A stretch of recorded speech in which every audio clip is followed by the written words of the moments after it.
When the Milwaukee began its march to the Pacific, it was already an empire of 11,000 miles of track. This tape is concerned with only 600 miles of that empire, the electrification in the far west. Before the western extension, from the Great Lakes to the upturn of the Rockies, the Milwaukee Railroad scanned an endless horizon of undulating corn, wheat, and cattle range, searching for the pinprick of a grain elevator. From the bottom of its heart, the Milwaukee was a Granger road, and for the first half-century of its existence, it navigated by these buoys. They meant a carload of wheat here or soybeans there, gathered together from isolated pinpricks along each rusty branch line. A local freight became a peddler a way freight, and so on until the whole joined a main line. Labor was cheap, time was generous, and each pinprick well worth the time and effort. Trucks and pavement weren't even dreamed of. By the turn of the century, both the Northern Pacific and the Great Northern had reached the Pacific, upsetting the monopoly of the Union Pacific. The Milwaukee feared that without its own line to the Pacific, it would be swallowed or crushed by others. Originally, they planned to partner with the Chicago Northwestern, but when this failed, they set out bravely alone in 1906. By 1909, the line was complete across 5 mountain ranges to Tacoma, Washington. The route was shorter and faster than either competitor, but its cost was many times the estimates, and therein lay the seeds of the Milwaukee's initial bankruptcy. Here comes the afternoon Hiawatha, headed for St. Paul, Minneapolis. In the next few hours, its passengers will be treated to speeds between 85 and 100 miles an hour. Most of the cars in this train, including the 1948 version of the Milwaukee's Skytop Lounge, were built by the railroad itself, using techniques of welding steel of their own invention. In addition, they fashioned their own freight cars, steam locomotives, and that means both regular and some of the classiest streamlined steam ever seen. This Skytop Lounge is the 4th generation of beaver tail observation cars designed by Otto Kohler. It was furnished as a parlor car for the Twin Cities trains and a sleeper observation for the transcontinental Olympian Hiawatha.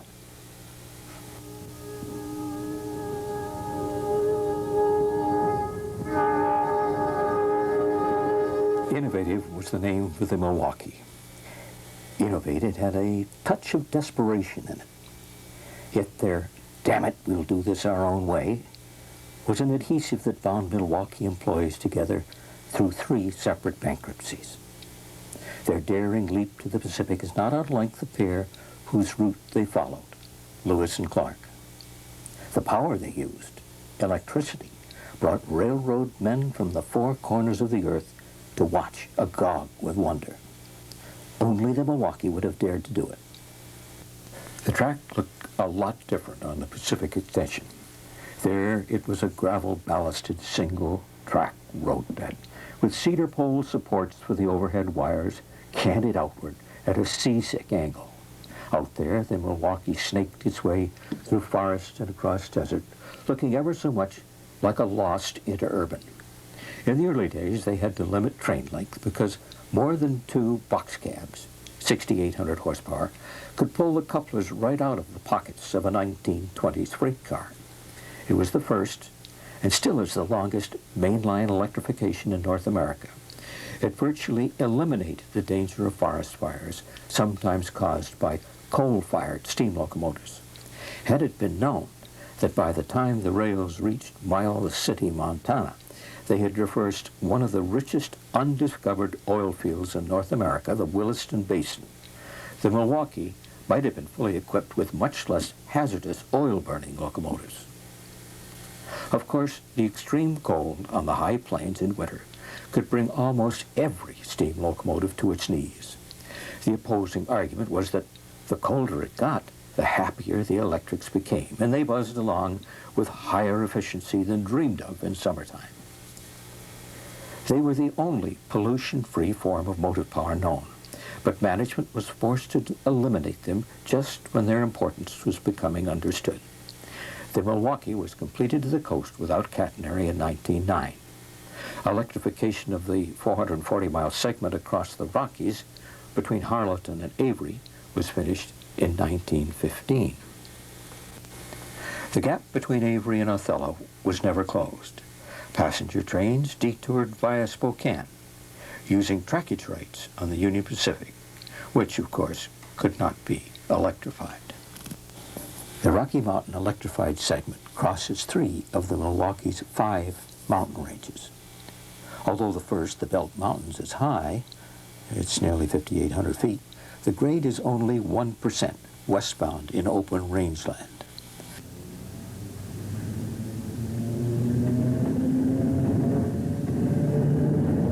The New York Central R2 box cab, shown here on the South Shoreline, looks a little like the almost unknown, but much bigger and more powerful Baldwin-Westinghouse EP3. 10 of these 4,200 horsepower engines labored for 35 years in the shadow of the 5 widely publicized bipolar locomotives. The EP3 remained in the Rockies, while the bipolars worked on the Pacific Coast Division. Here's a lot of power. 2 Little Joes and 4 diesels. Just a few miles ahead, beyond Whitehall, at a siding called Piedmont, the engineer is going to need every horse in his stable. From the summit of the Belt Mountains, the train has dropped down to the bottom of the grade at the Missouri River, and now is barreling ahead to tackle the steepest of the Rocky Mountain grades, the 2% to Pipestone Pass. At no point between St. Paul and Seattle were the tracks of the Northern Pacific and the Milwaukee more than 50 miles apart. For a total of 300 miles, they ran side by side. And for many more, such as here on the Jefferson, they were on opposite sides of the same river. At Whitehall, they parted company to seek a different mountain pass, but rejoined quickly at Butte.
The scope of the electrified portion of the Milwaukee was difficult to compare with other railroads. Except for the Butte, Anaconda, and Pacific, only 35 miles long, electrification of a heavy-duty main line had never before been attempted. The Milwaukee had electrification in mind long before the Butte, Anaconda, and Pacific set the example. When they purchased land for the railroad in 1907, they also purchased plots for electrical substations, generating stations, water rights on the St. Joe River, and sites for 11 hydropower dams. The president of the Butte, Anaconda, and Pacific, also president of Anaconda Copper, sat on the Milwaukee board and was influential in pushing them towards electrification and, at the same time, persuading them to abandon plans to generate their own power. He was also president of Montana Power and signed them up as a customer. Anaconda Copper was the largest copper producer in the world at that time. It's not hard to figure where the Milwaukee bought its copper catenary. A report of the Butte, Anaconda, and Pacific comparing steam versus electric costs of operation clinched the Milwaukee's decision to proceed. It found that electric engines hauled 25 orgenes per trip versus 16 for steam. Electrics needed only 25 minutes for a trip, steam 45. When overtime was eliminated, more than $250,000 had been saved. Fuel costs dropped 48%, labor 35%. Both railroads ran on 2400 volts in the depot area at Butte. As most already know, the word Joe in Little Joe refers to Joseph Stalin. The famed Little Joes were bought at brother-in-law prices by 3 railroads after the locomotives built expressly for Russian railroads were denied export permits by the United States. The Milwaukee got 12. 2 were given roller bearings and assigned to passenger service. These came with a special warning to the crews. They rolled so easily that when parked anywhere there was a wind, rules required that brakes be applied in full and blocks be placed under the wheels. When delivered in 1950, the Little Joes performed well beyond specification. At 3,000 volts, they produced 5,110 horsepower continuously versus the guaranteed 4,750. If the voltage was raised to 3,300, horsepower went to 5,550. You had to be careful with the throttle. A sudden widening could produce an overload that could shut down the system. Joes consumed power in great gulps. By comparison, box cabs took polite sips. Substation managers played an important role in this duet of demand anticipation and delivery, doling out just the right amount of power, taking into account rain on the rail, tonnage at the drawbar, and a shipper's demand for delivery yesterday, and at the same time weighing all these against the superintendent's heat on the back of his neck, particularly if power use ran into the next higher dollar bracket. Only 5 of the bipolars were built, but their image appeared on every morsel of literature, timetable, letterhead, and promotional undertaking following their arrival. Tug-of-wars were staged in New York and in Washington, in which bipolars ran away with giant articulated locomotives. They probably could have hauled away 2 or 3 of them. And yet, the bipolars were much less powerful than the EP3. At the time these pictures were made, the 5 bipolars were stored serviceable at Deer Lodge. They didn't have problems. It was just that a policy of running diesels through on passenger trains had sidelined them.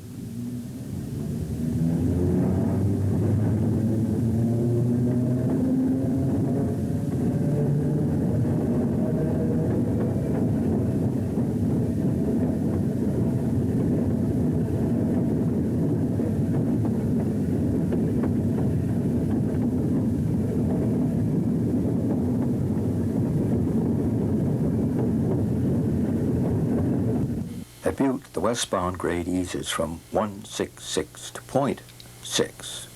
Deer Lodge, halfway between Harlowton and Avery, was a major switching and repair facility.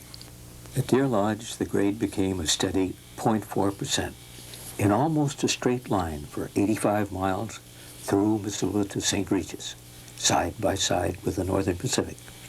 This was one of the raceways where the Little Joes could really earn their keep. In 1955, the Little Joes moved the average 5,800-ton time freight between Avery and Harlowton in less than 24 hours. With 2,800 tons, box cabs required 37 hours. When they introduced Little Joes on the Olympian Hiawatha, the Milwaukee's fastest transcontinental passenger train, Harlow to Avery time was cut from 15 to 10.5 hours. A 1.7 grade ran from the western end of St. Paul Pass Tunnel, 22 miles to Avery. The tracks first continued 2 miles down Cliff Creek and made a sharp left turn into an 800-foot tunnel and came out along Luke Creek. This was followed for 3 miles through 4 more tunnels until the tracks encountered a sheer rock face and entered a 960-foot tunnel. Inside the rock, the track reversed itself and popped out onto a trestle high above Luke Creek. Still curving, it hit the mountain face on the opposite side of the canyon and entered a 680-foot tunnel. The tunnels were about a mile apart across the canyon from each other. Between the 2 tunnels and the bridge, the tracks had turned through 3/4 of a circle. They went another 3 miles on the south side of Luke Creek to the St. Joe River, and then dropped 8 miles through 8 more tunnels and crossed the river into Avery.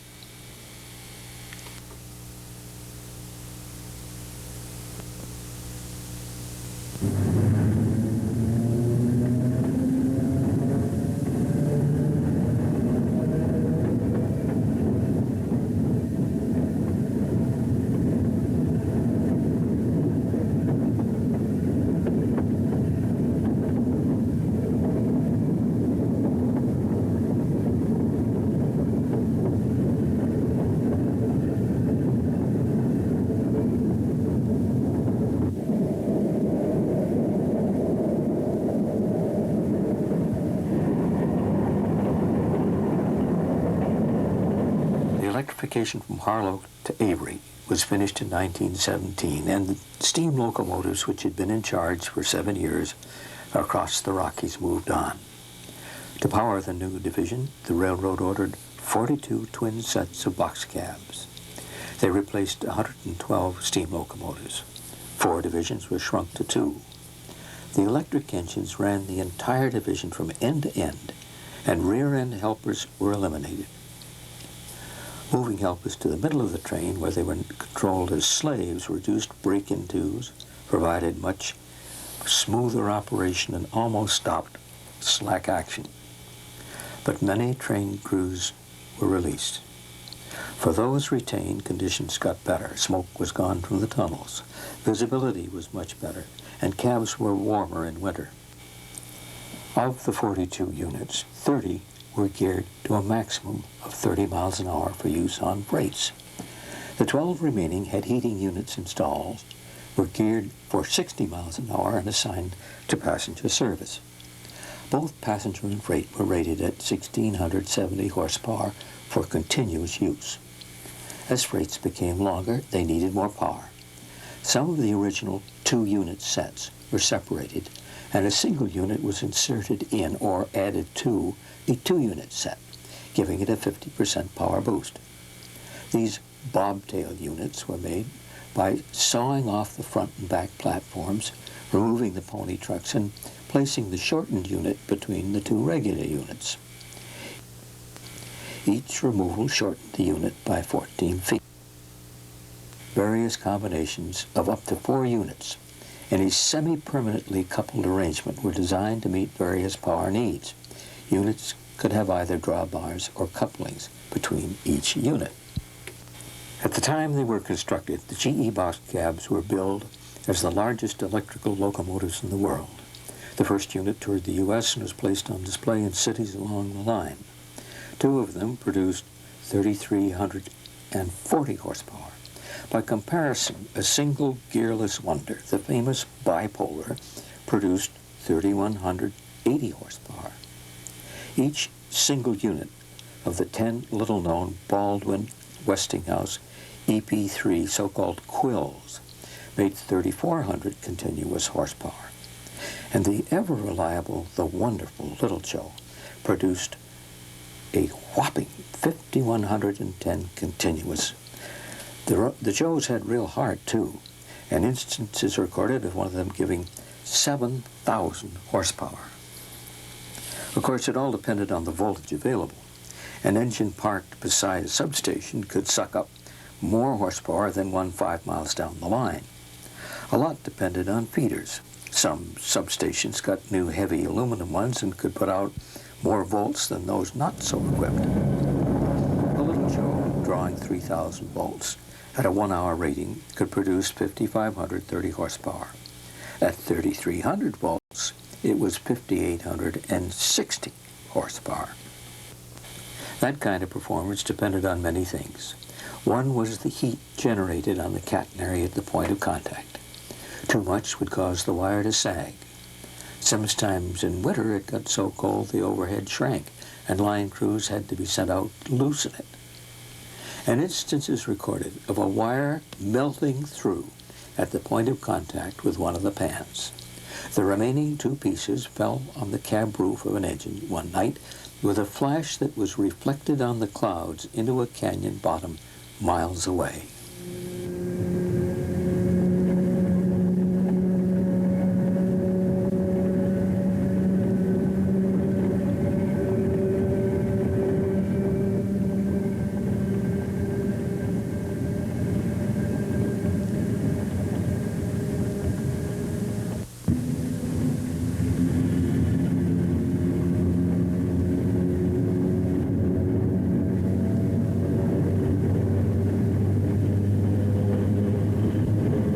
Not only did GE build the 3 other types of mainline Milwaukee electric locomotives, in their eagerness to promote electrification, they actually financed part of the Milwaukee Pacific extension. What's more, for the previous 10 years, American Locomotive Works had built all Milwaukee's steam engines. What was the nose of the Baldwin-Westinghouse Camel doing under the General Electric tent? Well, the answer is it was 1917, and all locomotive construction was allocated by the U.S. Railway Administration. Consider the enormous bridges the railroad built. First across the Missouri, 3 more across the Clark Fork, and the huge 2-mile structure over the Columbia. A bridge on the North Branch from Harlowton crossed the Judith River with 33 spans. Add to the bridge's 3 long tunnels, Pipestone, St. Paul, and Snoqualmie passes, and literally hundreds of shorter ones. For example, it's only 35 miles from Ringling to Lombard, yet this stretch required 7 tunnels and 33 bridges. At one point, you crossed a 340-foot bridge 100 feet up in the air and dove directly into the opposing rock face for a 400-foot tunnel. Small wonder that the extension ate up 4 times the initial estimate. Had their fortunes been better, the Milwaukee planned to drill a 4.25-mile tunnel at a lower elevation through the heart of the Bitterroots from the loop above Bryson, halfway between Saltese and East Portal, close to the point where the tracks crossed Loop Creek.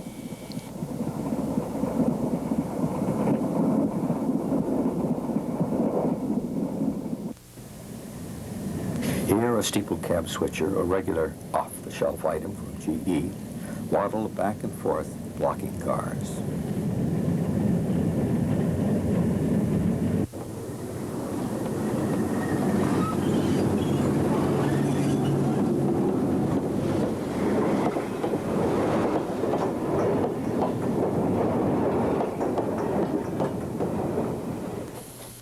Despite its size, the city of Butte rated only a few tracks for a yard.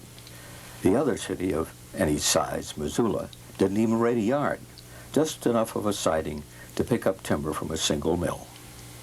Obviously, it was first come, first served for the Northern Pacific and the Union Pacific freight departments. But it's long-haul freight that makes big money. With an eye on that business, the Milwaukee rolled up its sleeves. As soon as they acquired enough run-through diesels to handle it in 1963, the Milwaukee announced 55-hour freight service St. Paul to the coast, the XL Special West and the Thunderhawk East. Both the Great Northern and especially the Northern Pacific were forced to match this groundbreaking precedent with reluctance.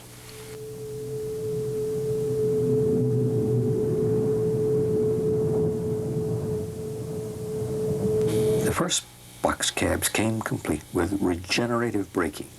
This meant that electrical energy was fed back into the trolley wire because the traction motors became generators. The friction of generating energy on descent slowed the train. Since the regeneration process took over the brakes, reservoirs were always full and air brakes ready for extra braking. It had the added advantage of saving wear on brake shoes, the rail, and wheels.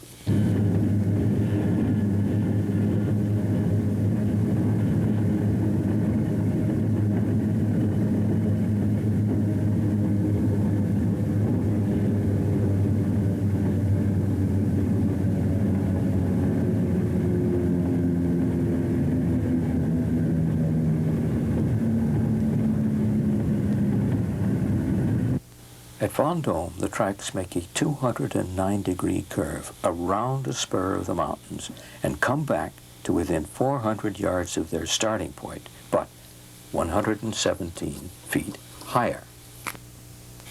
100,000-volt three-phase AC was sent from the Montana Power Company generating station at Great Falls on the Missouri River to substations which were spaced every 32 miles along the line. Here it was converted to direct current and fed to the motors at 3,000 volts.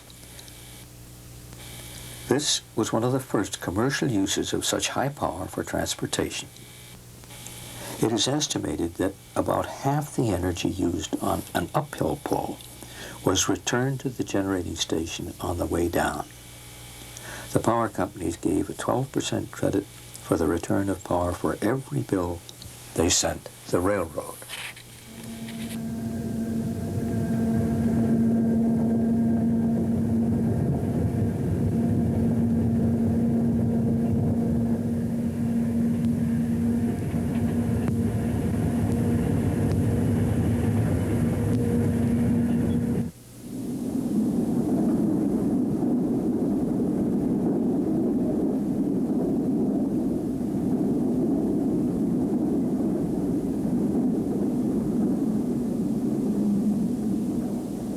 On the non-electrified gap between Othello and Avery, grades and curves were gentle.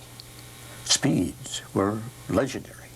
Engineers running the famous 484 Orphan Annies were in constant hot water with inspectors. This is the route followed for 8 years before they dug Snoqualmie Tunnel straight west from Hyack and Electrified.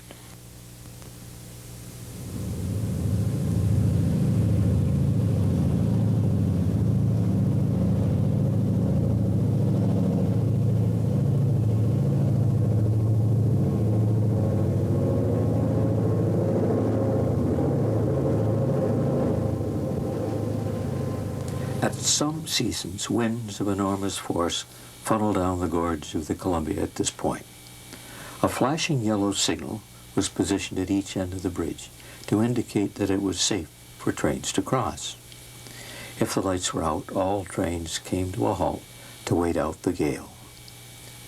Passengers could look down from the train and see the occasional and most likely boxcar resting on its side, partially submerged or, when water was low, high and dry on the sand. For some reason, the winds also seemed to savor unloaded flat cars. When electrification was complete in 1917, bipolars replaced steam on the Coast Division. Their power drew immediate attention, but the uncanny silence with which they moved and the incredible speed with which they accelerated left many observers close to disbelief. When underway at any speed, many engineers kept the bell sounding continuously. Their high-pitched peanut whistle didn't carry very far, and sometimes inspired laughter.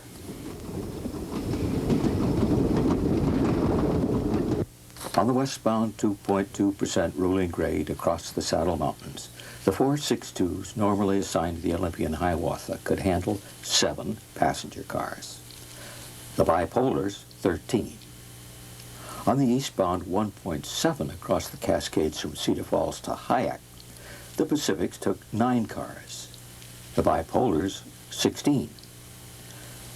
The bipolars ran through from Othello to Tacoma with no service stops. Steam engines needed at least 3 stops for water, and an engine change was required at Cle Elum. What was it about them that retained such interest by the public? They had a striking design, a sleek half-barrel. They were silent as a panther on the prowl. They came in 3 pieces, 2 cabs joined with a center machinery section with articulation at each joint. You couldn't run one part without the other, but it made for ease of repair. The thing that intrigued many was the motors. The axles of the drivers were used as armatures for electric motors. The bipolars were gearless engines. The GE box cabs and Westinghouse motors, on the other hand, drove the axles through gears, either through a reduction gear hung from the axle or from the frame. The Westinghouse motors were called quills, after the unusual springing system within each wheel to prevent wheel slip. Sudden starts would compress the springs and reduce the stress of fast application of torque. A hollow tube, like the quill of a bird feather, surrounded each axle and was attached to a spider on the inside of each drive wheel. The spider contacted the spokes of the drive wheels through multiple compression springs, each 2 feet long at 8 inches in diameter. Because the motors were above the axle, the application of power did not tend to lift the wheels or depress them. The springs didn't help very much and sometimes could fly off into space.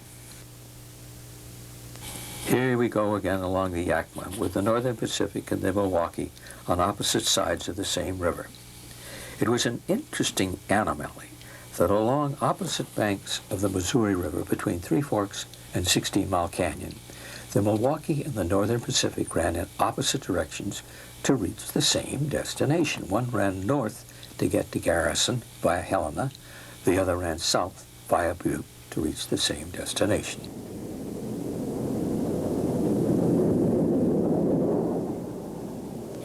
The Cascades did not have the same cold as the Middle West, but they had snow depth that was overwhelming.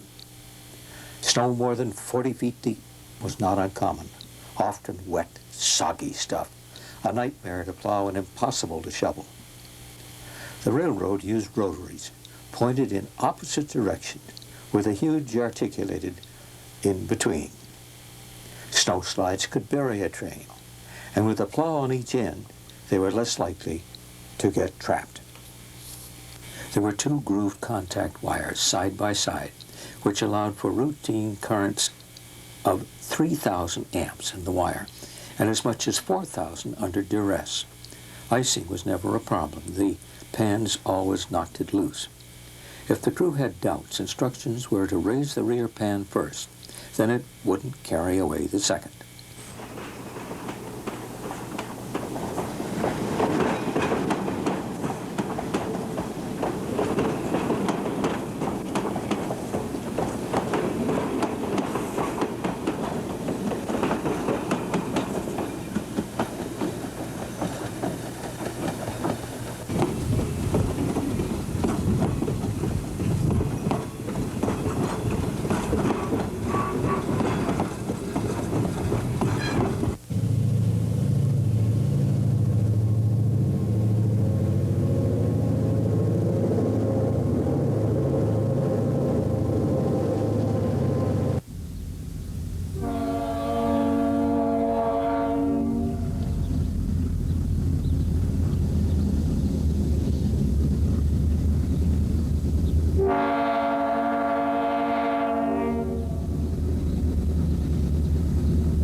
The railroad had its best equipped facility west of Milwaukee at Tacoma.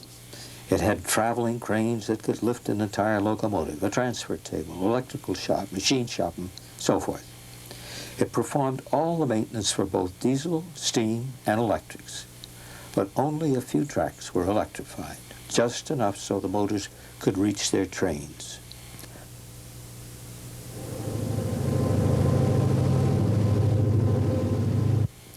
By contrast, the road had only minimum representation in Seattle, where they were a tenant of the Union Pacific passenger station. Locomotives and passenger trains hardly paused there. On arrival, engines quickly detached, ran around their trains so that they could pull them backwards to Tacoma.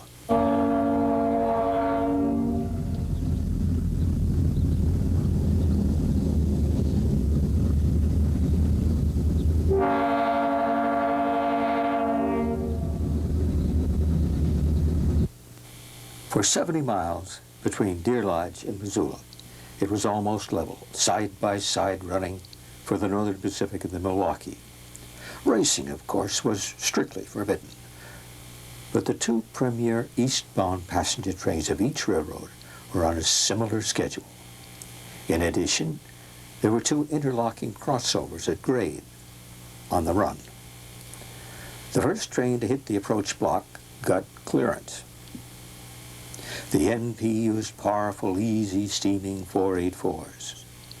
Unfortunately, there was a power sag between substations midway, and the Westinghouse quills would begin to fall behind.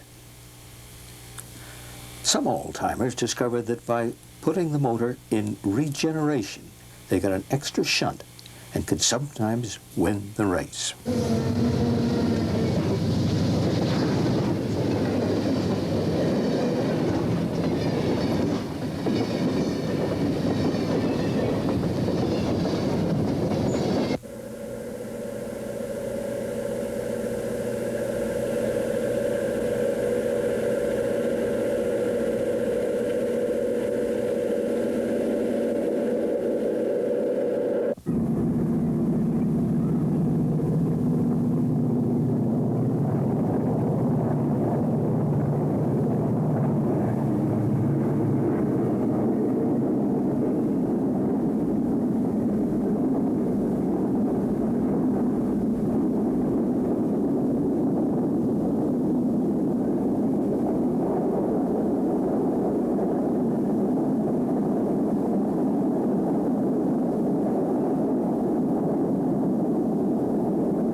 Some of the trestles on Snoqualmie Pass towered more than 100 feet in the air. Many were built on curves. Seen from a distance, their legs seemed like spider webs. When the hundreds of tons of leading wheels and the following drivers sought to straighten out the curves, the entire bridge would sometimes shudder and sway.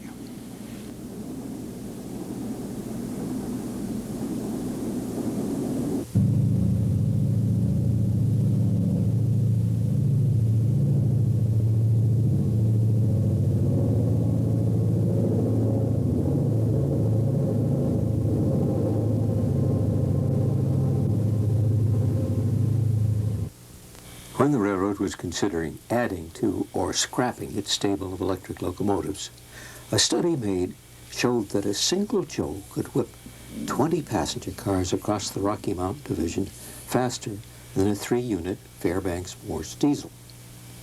After considering the cost of renewing an aging electrical system versus the cost of run-through diesels, management chose diesels despite the high cost.